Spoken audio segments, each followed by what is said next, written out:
Why,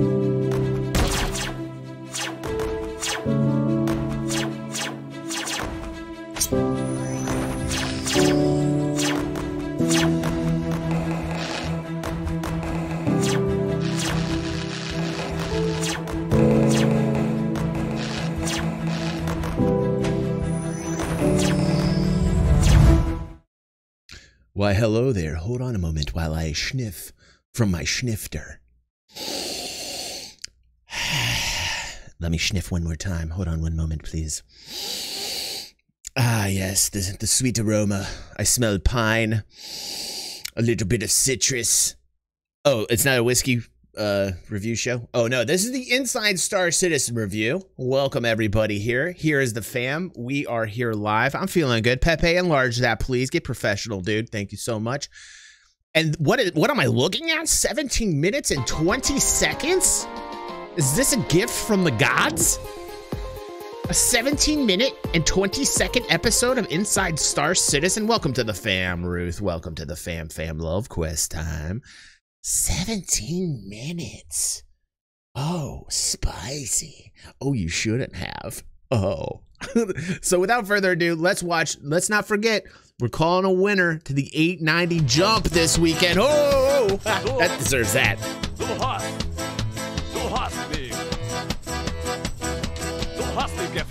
Yeah.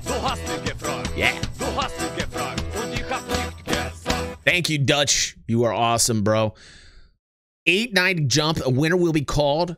We do this every single month, not an 890 jump every single month. This is brought to us by SPCF. Thank you very much. His name is Matt. He is freaking amazing. He is a veteran, and he is helping out this community. And a winner will be called this weekend. I'm very much looking forward to calling winners. There's a $100 Amazon gift card. There's some free gamer coffee or tea. There's some merch. There's a whole bunch of wonderful things in this giveaway. We have giveaways every single month, and if you guys want to be involved in it, all you have to do is become a patron or a YouTube member. All right, we got that out of the way. Is that right, Pepe? Yeah, did I do that good? Okay, DG360 announcement is over. Time to watch the show.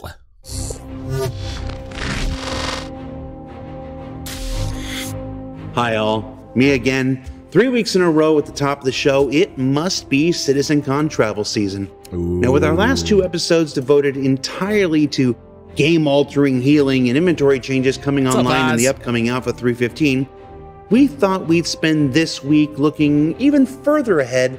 Okay, great. I want to see what we're looking further ahead to, but I want to clarify something on the last Inside Star Citizen review. A lot of people got upset with me talking about the inventory system. Thank you, Oz.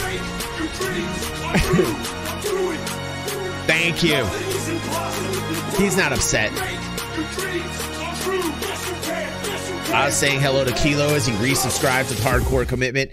And let me tell you, I got a couple comments where people were like, I can't believe I'm hearing this from DG. He's not hardcore. He's not a pirate. He's not hardcore if he's worried about other people looting his stuff. Dude, do you know how an alpha wolf hunts? Do you know how an alpha wolf kills?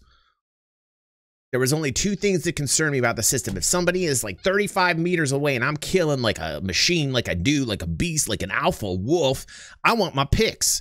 I want my fresh picks. I want to grab down. I want to take what I kill. You take what you kill. You understand? You take what you kill. You can't get more hardcore than that. And if homeboy's over there 25 feet away just stacking up shit as I kill in his magic windows, yeah, I get a little bit upset. Yeah, I get a little bit upset. Now, I'm sure there's going to be some kind of security features to this that make sure that I can eat my fill of the kill first. Alpha Wolf. So I just want to clarify that. Now, let's watch and see what's in store for the future. With an episode I like to call, Oops, All Sprint Report. At least that's what I'm going to call it until I can figure out a word that rhymes with report. This season is rhyming titles. I don't know if you've noticed it. Anyway, let's get to it. Starting things off this week, let's go with the EUPU feature team. Now, as part of their work on loot generation, the EUPU FT has been working on a variety of locked crates for players to discover throughout the persistent universe, like some that would require use of a cutting tool to open, or in this case... Sir says there is no such thing as an alpha wolf. That is a myth. You're looking at one, buddy. You're looking at one right here, sir. Oh! Alpha Wolf. My neighbors are probably like, did a dude just howl? Did a dude just howl next door? Should I be concerned about that? Yes, you should be concerned because I'm an Alpha Wolf. What, Pepe? Don't laugh. Don't laugh at me, Pepe. Pepe, God damn it. Combination lock you'll have to secure the solution for elsewhere in your travels. 1, 2, 3, 4. Amanda, remind me to change the combination on my luggage. The same team has been working on laser trip mines, feature requested by our turbulent team in Montreal to help make the exploration of derelicts throughout the verse just a little more exciting and dangerous than ever before. Oh shit, danger. Did somebody say danger? Yeah. One of the big things to work out, besides proximity detonations, was to properly physicalize any of the items being used to detonate them, like these boxes, so that they react to the force of the explosions themselves. Physics. Now these crates are currently at a high health value for testing, but you can expect them to be tuned just a little bit, so they too will be damaged or destroyed when used in this manner. And Right, then, of course, when physicalized damage comes online later down the road, the lifespan of these crates will simply be determined by things like material makeup and construction type. Good. In fact, the more they can use that adjective to describe things, I want everything physicalized. I want physicalized everything. Like, the more you can put physicalized in everything, the happier of a person I will be. Physicalized chatting. Physicalized VoIP. Physicalized typing right now to you. Hold on one second. I'm going to type it in right now, and it's going to be so much better because I'm going to type in physicalized. There it is. It feels good. I feel better. While this test level is designed just to play with a multitude of ways for disposing of mines, this is also a pre-VFX pass. Physicality. So you can expect things like the lasers and effects you're witnessing to continue to evolve beyond what you're seeing here.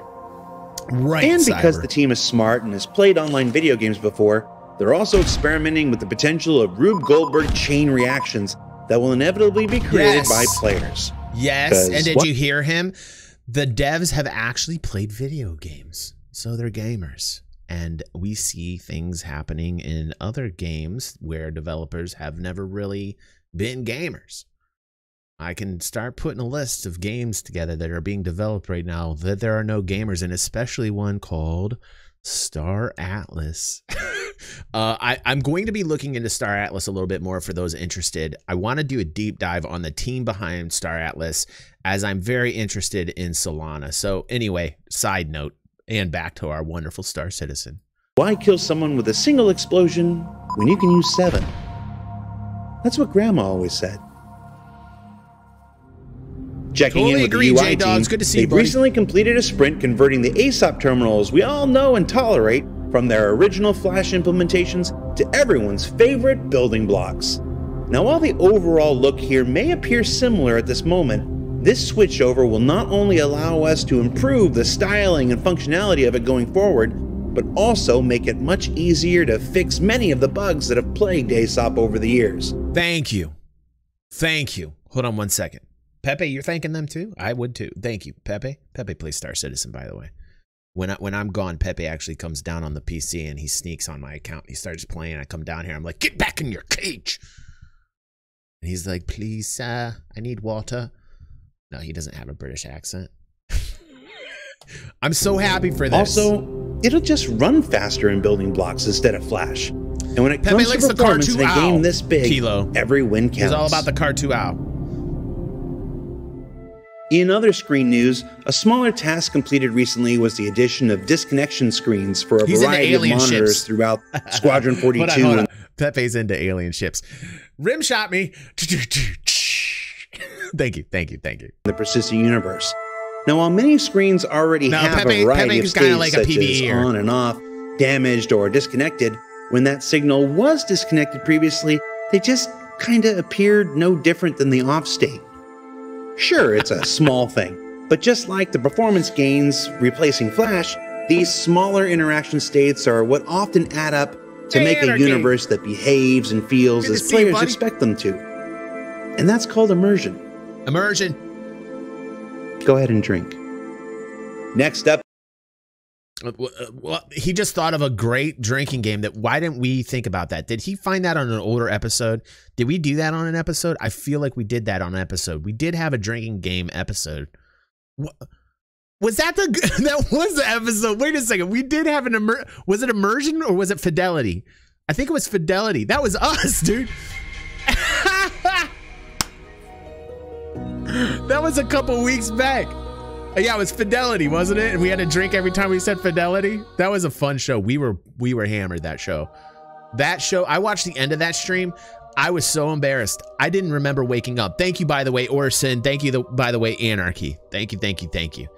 But yeah, I was completely wasted at the end of that show at the after party. We weren't even watching anything Star Citizen related at the very end. And I don't think I realized that I wasn't watching Star Citizen. That's how wasted I was.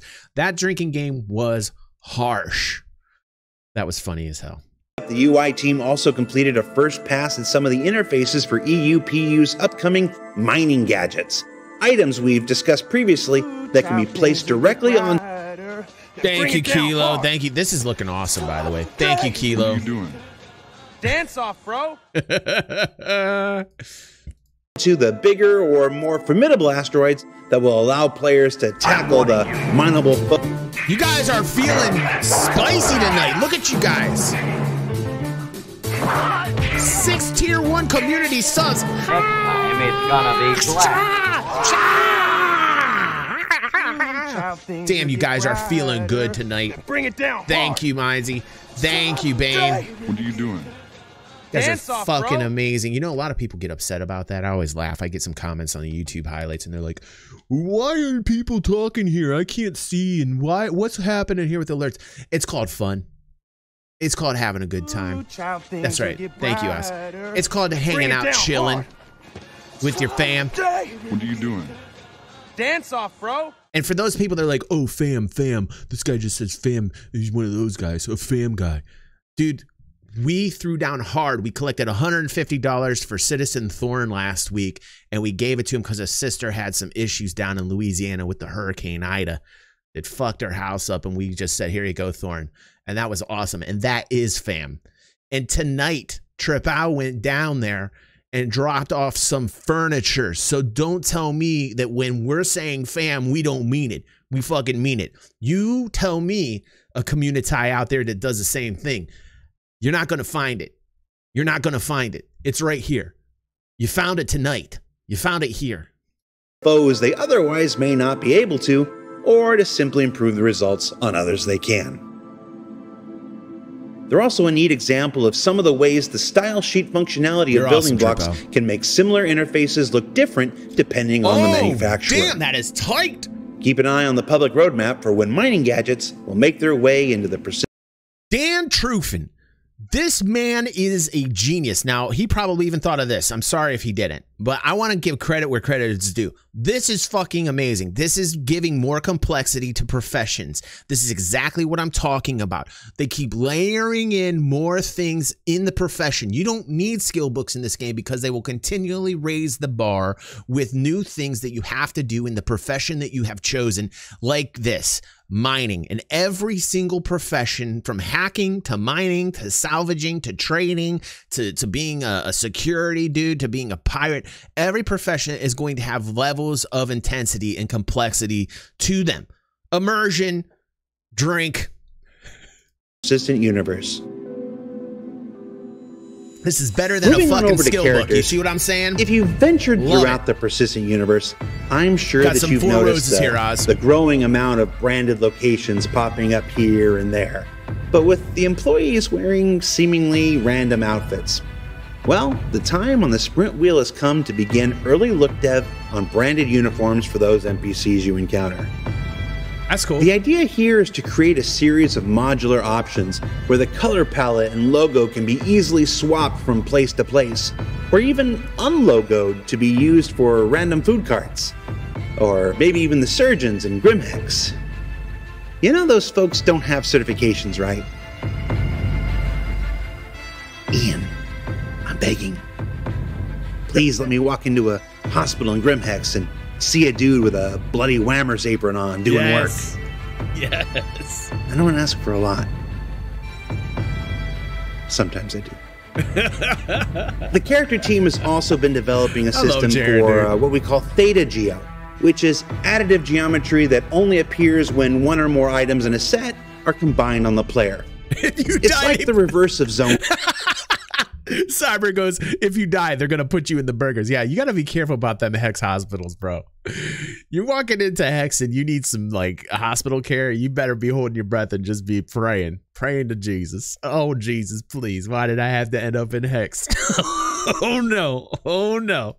Zone culling, which some of you might remember hides the puffy shirts from clipping through and appearing outside of the slim jacket you wear on top of it. Chris Roberts has been doing a lot of work on that. What allows us to do is to maintain modularity that allows you to wear almost any helmet with any chest or arms or legs you want. Right. But add a specific visual flair when you choose to wear armor or clothing of the same thematic set. Now you can see here a player character already wearing the upcoming RRS Light Specialist helmet while equipping a non-matching torso. This works as normal. Helmet from one set, torso from another. But when the player equips the matching RRS torso found in box number 2, the additive cowl that's part of the helmet is now displayed. It's tech like this that will serve to unlock our character artists to go bigger and bolder in their designs than ever before. Oh, very cool. Is that an end around? Is that a solution to some of the clipping that we've seen, like kind of like overlapping the clipping underneath, or is that actually getting rid of the clipping altogether? This is something that Chris was working on. I actually watched a video that he had done where he was literally talking about how he was doing a lot of the work on this meshing of sorts for the outer layer, if you will, for lack of a better word, skin. But yeah, this is great because I think this is right up Chris's alley. This is exactly what Chris was working on, which is cool to think, you know, after all these years that he's still putting work into the into this project, like coding. Like I think that's fucking fabulous, man. It just it screams back to the history of the roots. It screams back to like Wing Commander in the 90s, man. Like it's who he is, man. And one of the reasons why I'm just like so behind this project, because, you know, him just leading this thing, you know, for as many memes as he's given us, I mean, his commitment is there. Like he wants to get this to be the best experience out there. And I just love that about, you know, the passion. And speaking of the new RRS Light Specialist armor, let's go ahead and take a look at it in action.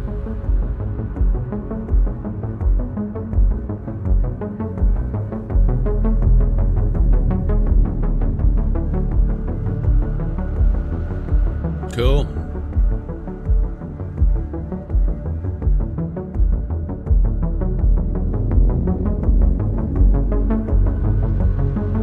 What's up, Drake? Yeah, I think so. I think you're right on that, Dutch.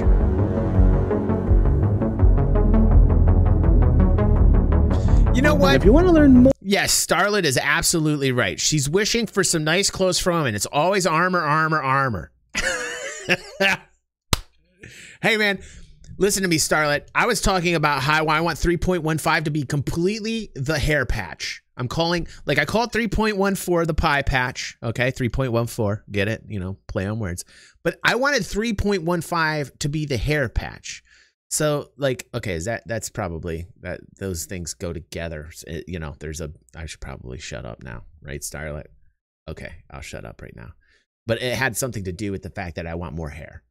I mean, like, there were good intentions behind that, Starlet. I just want better hair. I want facial hair like this. I want my beautiful stash in the game. You see what I'm saying? I want, like, proper hair. And if they just devoted a patch to hair itself, I'd be very happy.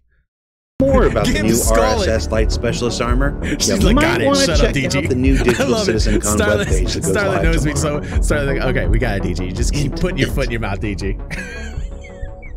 Meanwhile, the vehicle experience team has been working on several features, including bombing, which we'll discuss next week and beyond. But here's a fun look at progress on the new eject cam. Sir John. Oh, wait. And a look at the ongoing progress of Wait. Did I see a parachute, or am I just dreaming things which up? we'll discuss next week and beyond. But here's a fun look at progress on the new eject cam.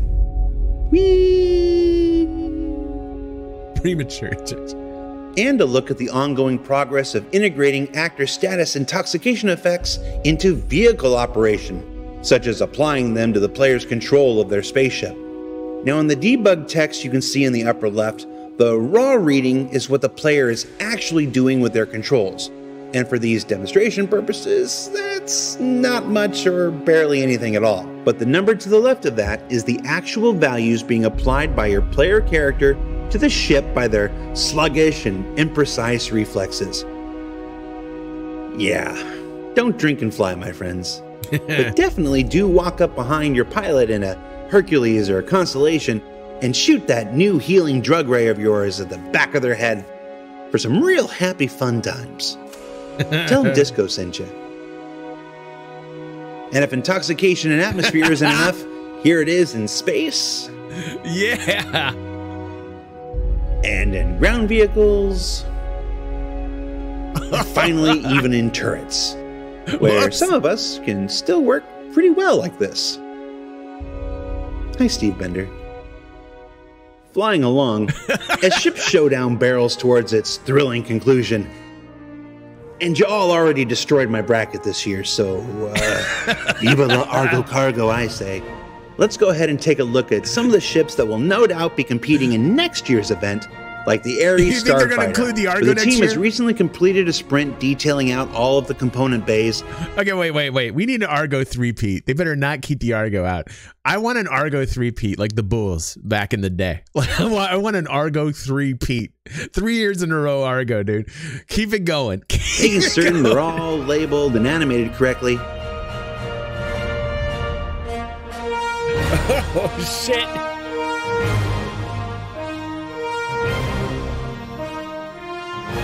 As well as completing a pass on the landing gear that makes them feel appropriately super chunky and stout, in the words of the inimitable Ben Curtis.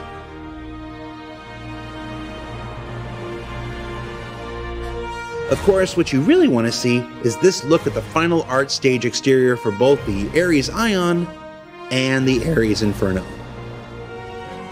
Nice. And you know what? Sexy. This is still work in progress. Glass cannon, though. Are Crusader ships the best looking ships? And it should be. Let's go for an all... With the size of cannon on that frame, dude, you know, like this is your typical, like, snipe the large fucking cap ships, you know, and make sure that you got, like, you know, enough people protecting this thing so it can lay down some serious fire. And of course, the black version is for ground units. The white version's obviously like space, air. But this thing's gonna be like one of those glass cannon, massive fucking damage, but not gonna be able to take any at all, you know. So I'm very curious because, like, we talked about this a lot. We talked about that this is gonna dish out some serious damage, and you're gonna have a lot of Care Bears jumping out saying no. And the reason I didn't jump on this is because I think you're going to get such a lashback of people saying they need to nerf the damage on this that I'm really concerned that it's not going to be at the ship that it was designed to be.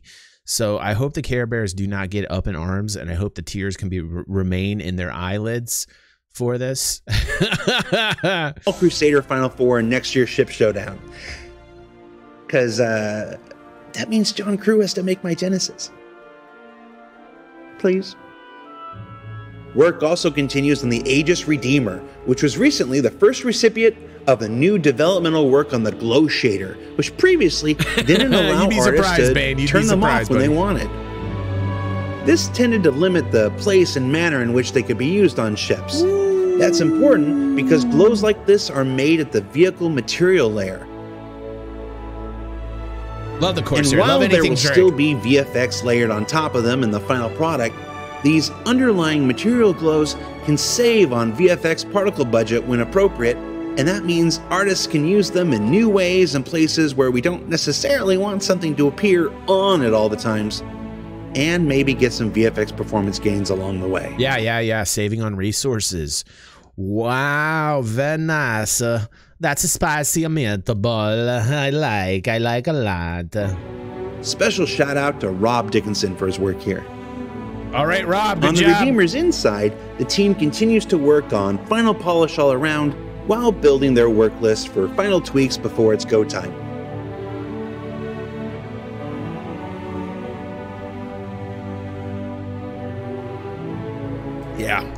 Yeah. The team also spent a little bit of time experimenting with adding some motion aspects into the interior, but, well, let's just say some people like it, and some people don't. And we're still going to play it, but don't be surprised if it doesn't make it into final release. A big part of development is experimentation, and it will remain.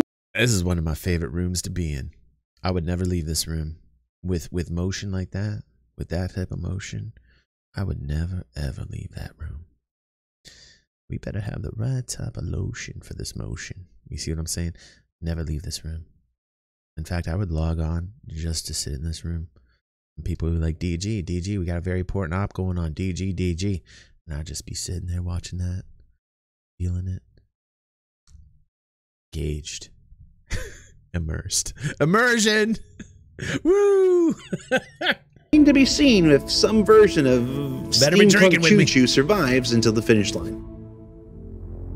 The EU vehicle content team is also making their way through Grey Box on the Drake Vulture, the entry-level salvage ship intending to make its way into the persistent universe next year. I am so mad that I did not pick this up on sale. I did not see the notice in time, and I missed the weekend sale, that pirate weekend sale where they had the Vulture, I think for like $160, because I wanted to put that as the next prize. I so wanted to put that as the next prize. So upset. If anybody's got a Vulture out there they're not touching and they want to gift it and use it as a gift, as a community gift, let me know and I will basically purchase it and we just ship it over to one of the members. I really want to give a Vulture away because that is just like, I think personally, I think that the salvaging game is going to be so tight from what we get with the glimpse of the mining. I think the salvaging is going to be so fucking fat. Oh, thank you, Jay. Let's do that, buddy. He says, I got 10 of them. Okay, let's do that, Jay. I'll hook up with you, dude. And then we'll do that. We'll give a Vulture away for the next giveaway, and I'll just purchase it from you, and then I'll tell you who we ship it to on the next month. That's awesome. Boom, locking it down. I want to touch Vultures. What's up, Execute? How you doing, man? I missed you, bro. I hope everything's going good, buddy.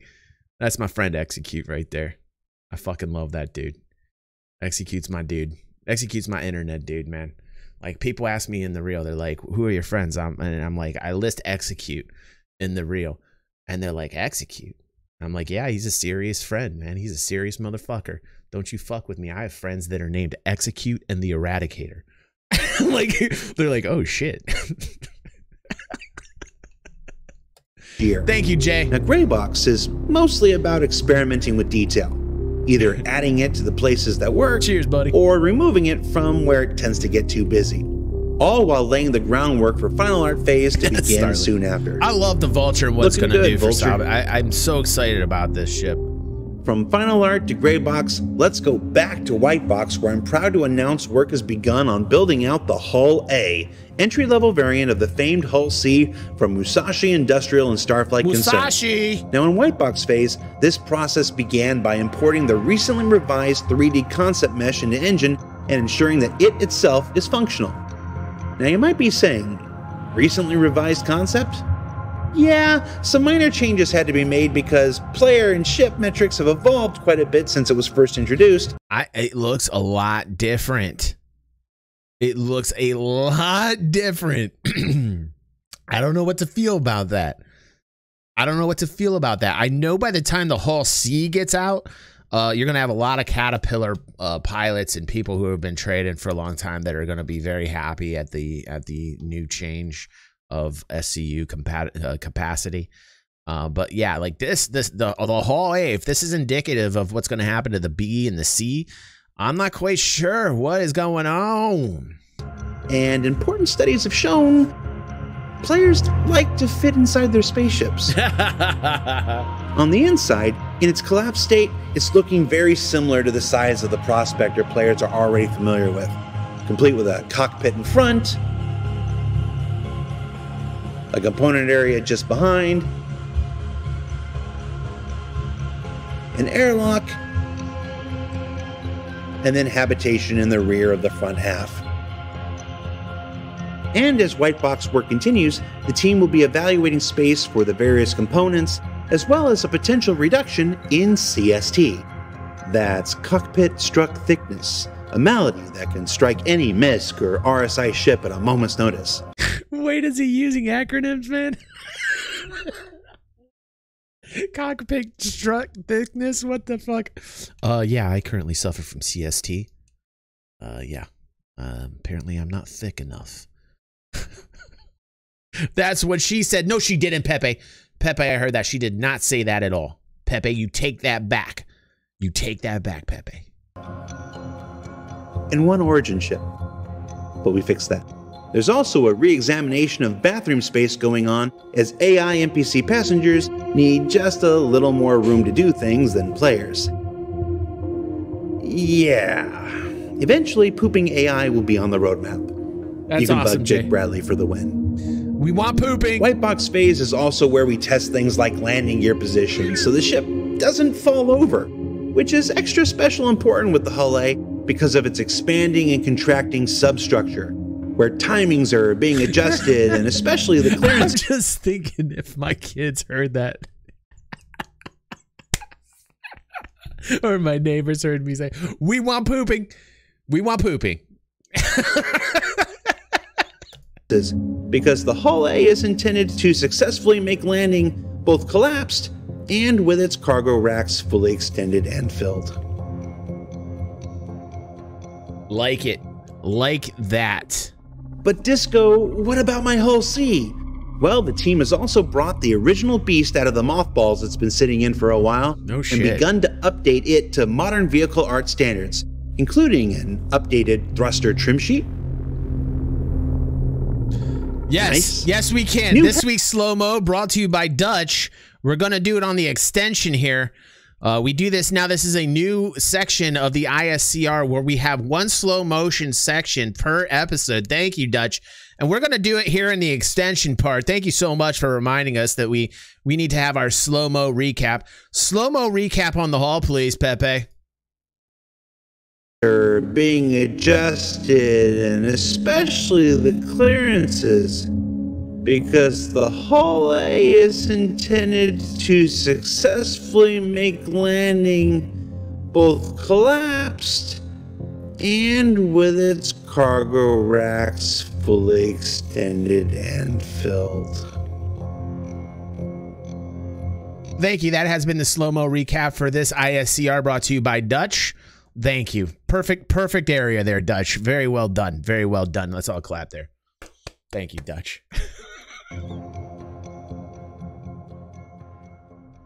But Disco, what about my Hull C? Well, the team has also brought the original beast out of the mothballs it's been sitting in for a while and begun to update it to modern vehicle art standards, Points to Dutch on including that. an updated thruster trim sheet. Nice. New headlights up front. All right. Nice. And crucially, 'Cause it's upgrading the good materials fun, all God. over with the recent hard surface shader in a comparison you can see here. All May right. we never speak of the Ilum shader ever again.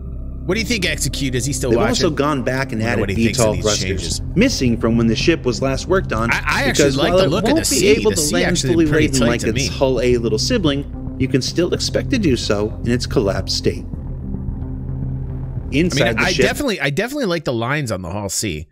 Like that's actually pretty slick. Like I definitely like the lines on it. Definitely like the lines on it. Inside the ship, work continues making many of the same types of upgrades to materials, signage, and general scale, including cutaways for many of the new Yeah, no components that have balcony, been no developed balcony. since the Got Hull cut. C was last worked on. Unless I missed it.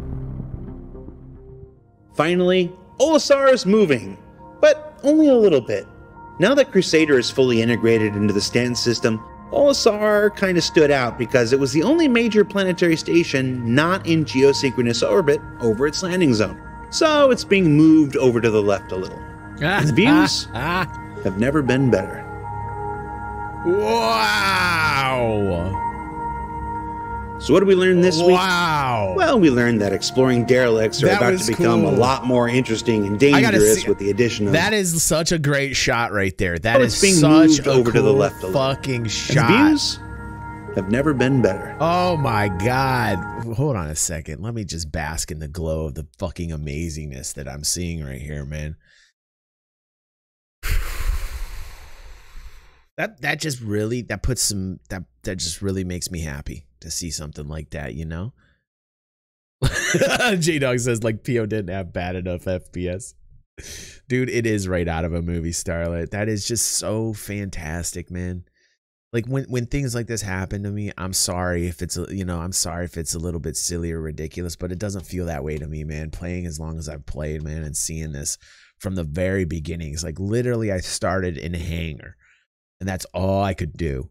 Like, I mean, like, I have to, like, seriously take a second to breathe this in, because I started this and it was a hangar. You know, I mean, like, I think there's a lot of others in here watching right now that they were old school like myself that remember it was just the hangar. You know, and like to see something like this and to see Port Olisar with that backdrop and now it's in synchronous orbit. With Crusader is just something that's like phenomenal. Like the step up that we got when, remember, Crusader was literally skinned very badly not long ago. A couple months ago, Crusader looked like Jupiter. And, you know, like you got close and you were like, what are they going to do here? And now it's just like, it's so great. It's so great. Like, I love being on Orison. I just love the vibe of it. The fountains and, you know, just the vibes you get in the floating city in Orison is just so, it's amazing. It's amazingly well done design and artwork. They did such a good job. They did such a good job. And personally, like, I cannot wait till we get this server meshing out of the way. We can increase player caps. We can get Pyro on. We can start having deeper gameplay in terms of lawlessness and lawfulness, and it's I feel like we're getting to that point. Like I literally feel like we're gonna. I remember when 3.0 landed. I remember the feeling of 3.0, and I remember thinking to myself, like, "Wow, this is definitely a turning stone. Like this is a turning point. It's the new stepping stone." And I feel like we're just at the precipice of it, you know? I feel like we're right there. So what did we learn this week? Well, we learned that exploring derelicts are about to become a lot more interesting and dangerous with the addition of laser trip mines. That Theta Geo will unlock the maximum potential of this already talented and amazing character art team. That you probably really shouldn't drink and fly. And that work on the upcoming cargo refactor means that it's finally time to turn the Eye of Development Sauron back to the whole series. Don't forget, Digital Citizen Gun is coming up October 9th, and I'm not allowed to tell you what's in it. So, just look at my face. Oh, what? For Inside Star Citizen, I'm Jared Huckabee. We'll see you all next week. What? Are you thinking what I'm thinking? Welcome to the fam, Bad Juju. Glad to have you here, man. Man, that face, dude. That face. With a common denominator. Common denominator. Something exciting, dude. He doesn't do that shit for no reason. All right, listen to me, guys. It's not over. We're going to have an after party. We're going to watch some Star Citizen Machinima. If you are watching on YouTube right now and you missed this first level Energy and you were not here with the fam, I'm sorry. You know, I've been going later the past 2 or 3 episodes. Apologies to my EU audience, you know. I will get back on an earlier schedule as well. I like to kind of balance it out so we can get, you know, like the Westerners and the Easterners, you know, all happy together. But we've had a gangbusters night with over 70 viewers at our peak, currently sitting around 60. Fantastic party on its way. Don't forget 890 jump for our YouTube watchers. Definitely smash the like button, break the algorithm. Erad's inviting 6 people over. Thank you. Look at my buddy Erad just sending people over, raiding me. Erad's the man. Love Erad. And we're about to have an after party. So Erad, thanks for inviting them over. They're about to have a blast over here. And if you're watching on YouTube, try and make it live next time. Try and make it live. Pepe, let's get ready for the after party and let's have some fun, dude. Let's do it. Let's do it. Let's do it.